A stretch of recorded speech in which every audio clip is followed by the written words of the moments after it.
Hello students, in our today's class we will discuss the scope or functions of internal auditing. Reliability and integrity of information.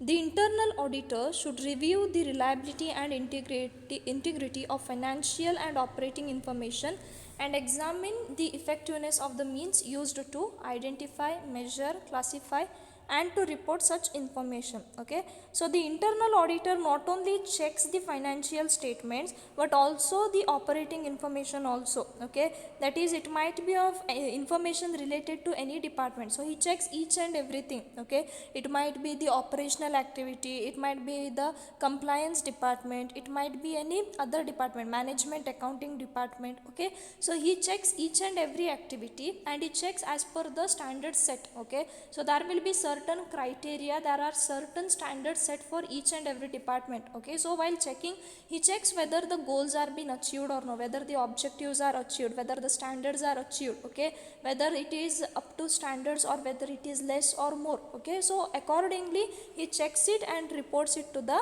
management. Then compliance with policies and procedures.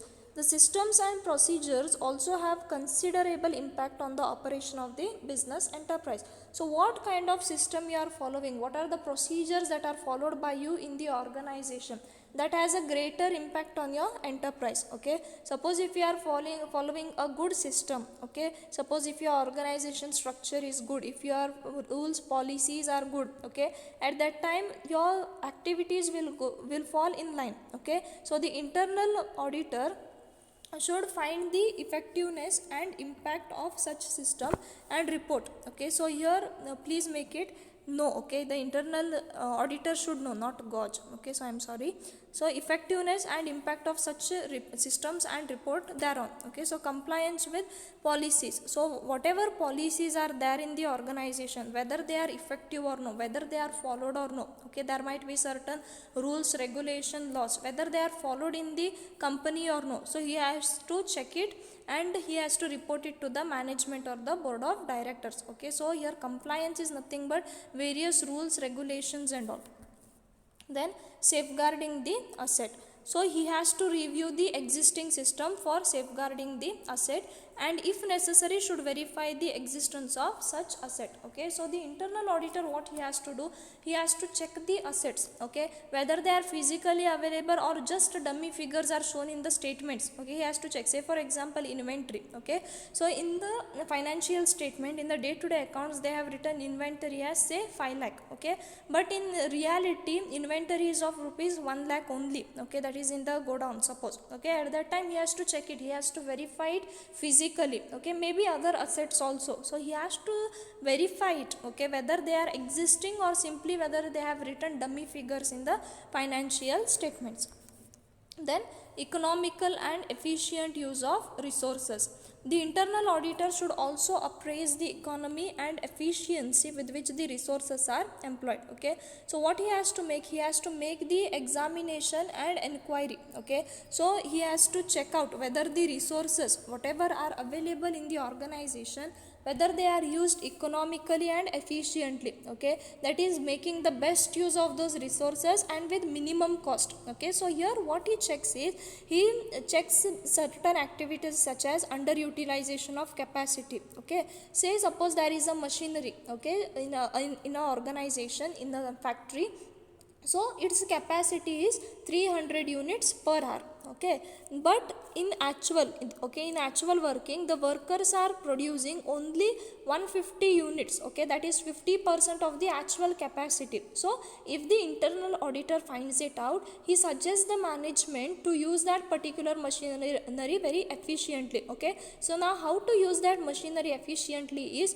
making the best use. Okay, that is producing 300 units per hour, that is what correct utilization of the capacity. Okay, then next one, non-productive activity. Okay, suppose if there are any non-productive activities in the organization, at that time what he does, he suggests the management to stop those activities. Suppose if there is understaffing. Okay, so in any organization overstaffing is also a problem, understaffing is also a problem. Okay, so now suppose if there is overstaffing. Okay, so what is overstaffing? Suppose if there are 20 vacancies, okay, or if there is work for 20 people in the organization, it should be done by 20 people only, not 25 people. Okay, suppose if it is done by 25 people, that is known as overstaffing. Okay, so here overstaffing should be avoided because it increases the cost of the company. Okay, that is the company is paying 5 people simply, that is extra, that is the cost to the company. Okay, now coming to your understaffing. Okay, suppose the work is to be done by 20 people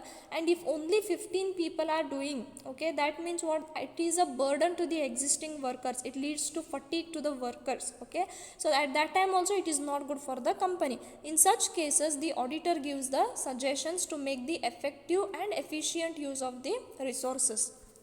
Then accomplishment of established goals and objectives. Okay, so the internal auditor should make the review of operations or programs of the enterprise and should ascertain whether the results are not consistent with the established goals. Okay, whether they are consistent or no, he has to check it. Okay, in case if it is not consistent, he has to check why it is happening so. Okay, what are the reasons behind them? Okay, so he has to find out what has happened. Okay, whether the programs are carried out as per plans or no. So there will be plans, programs set for each and every department. Okay, there will be standards set, so there will be controlling standards also. Okay, so he has to check it whether they are contributing towards the overall organizational goal or no. Okay, whether they are accomplishing the goals and objectives of the organization. So he has to check it and he has to report it to the management. Okay, so these are the scope or functions of your internal auditing. Okay, so the last topic for your internal audit, from your internal audit, is areas of internal audit. Okay, so here internal audits are conducted for different reasons, okay, and with varying objectives, and with each type of risk exposure an organization would need to conduct a particular type of internal audit. Okay, so some audit are required by regulation or policy, while others are requested by management to help to improve processes or identify internal control weaknesses. Okay, we'll see one by one. So the first one is the operational audit. Okay, the word itself says it is related to operation. Okay, so here operational audit, in operational audit, it evaluates performance of a particular function or a department to assess its efficiency and effectiveness. Okay, so here what happens is they will evaluate the performance of each and every department, whether they are working efficiently or no, that is been audited over here. Okay, so some areas of operational audit includes organizational structure. Okay, so what is organizational structure? Whether the organization is following a particular structure or no. Okay, say suppose there is top level management. Okay, then comes your middle level managers and all supervisors. Okay, then the employees, whether you are following the right structure or no. Okay, then under departments, whether you are following the right department, sales department, marketing department or no. Okay, so the overall organization structure, whether it is proper or no. Okay, then various processes and procedures. Okay, so what are the various processes used, okay, for your production, whether they are right or no. Okay, that is also checked over here. Then the accuracy of data, whatever data you are using, whether it is right or no. Management and security of assets. Okay, whether the assets are safeguarded or no. I had given you the example of Facebook also in the previous class. Okay, so whatever the database is there, it is the asset for Facebook people. Okay, whether it is safeguarded or no. Then staffing and productivity. So these are the things that are checked under your operational audit. Then comes your compliance audit. So compliance audit, it evaluates the areas to established laws, standards, regulations, then policies or procedures. Okay, so compliance audit are done because of policy or statutory requirement. While the audit is done for regulatory reasons, the objectives are still to ensure adequate control over an important internal control process. Okay, so here under compliance, whether you are paying the tax properly or no. Okay, whether you are paying as per the given sections. Okay, whether you are paying as per the given rules and regulations or no. So here the checking of that will be done. Okay, or maybe whether you are going against the environmental acts. Okay, or whether you are doing your activities properly as per the rules or no. So that is also checked under your compliance audit. Then comes your financial audit.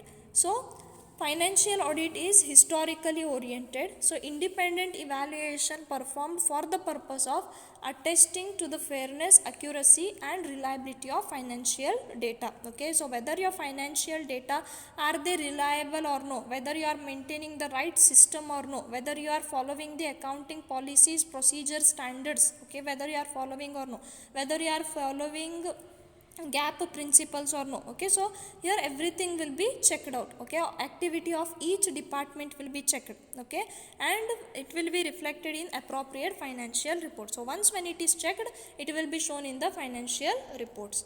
Then comes your follow-up audit. Okay, so these are the audits conducted approximately 6 months after an internal or external audit report has been issued. Okay, so once when the report is issued, okay, it might be your internal audit report or the external audit report, after that follow-up audit will be conducted. Okay, so why these are been designed? These are designed to evaluate corrective actions that has been taken on the audit issues reported in the original report. Okay, so what now in your internal audit and your external audit, so after your internal and external audit, the internal and the external auditor will give certain recommendations, suggestions and all. Okay, to make certain changes and all. Okay, so follow up audit is what? Here under follow up audit, they check whether the correct measures, corrective actions were taken, okay, or are working, or if situations have been changed to warrant different actions. Okay, whether changes are taken or no. Say for example, as I have told you, okay, that is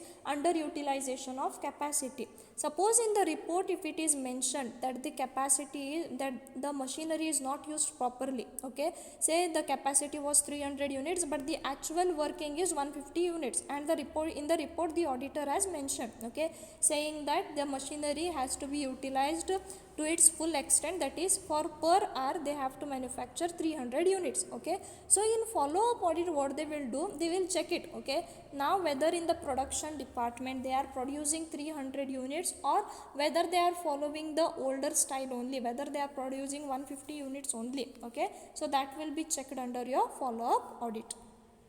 Then comes your investigative audit. The name itself is investigation. Okay, so this is an audit that takes place as a result of report of unusual or suspicious activity on the part of individual or a department. Okay, so it is usually focused on specific aspects of a work of a department or individual.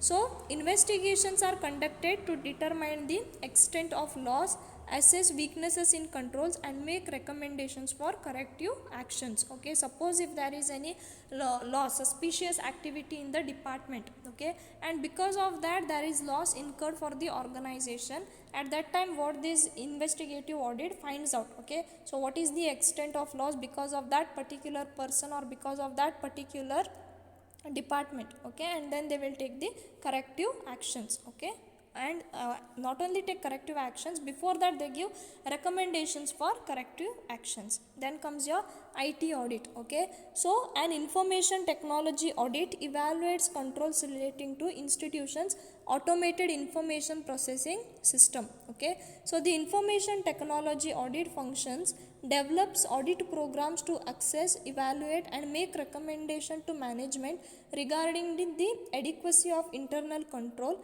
and security inherent in organization's information system. Okay, so there will be information system in the organization, so what is the risk associated to it and how to safeguard these assets. Okay, how to maintain data integrity, that is how to stop the leakage of the private information of the organization. Okay, that is done in your IT audit. Okay, then next one, management audit. So management audit, it is also called as performance audit or internal consulting project. Okay, so a common management audit is a review of organizational structure, such as having internal audit how administrative work is divided among the divisions and if there are opportunities to become more efficient. Okay, so how the work is distributed. Okay, so here your management audit. Okay, what happens is the performance of the management, how the work is being divided into various department. Okay, so whether they are working or no. Okay, so here the management can request internal auditor to review a business process, okay, or the overall organization, or whatever strategy they are were doing, okay, or whatever strategy they are following. Okay, so the management can tell the auditor to check their areas. Okay, and the auditors do not have to worry about the backlash from management. Okay, so a common on a common management audit is a review of organizational structure. Okay, so here the management activities, okay, the distribution of the work which is been done to the various departments, that is been reviewed, whether they are following the correct strategy or whether they are going in the correct direction or no, that is been reviewed under your management audit. Okay, so that's it for the day. Thank you. Have a nice day.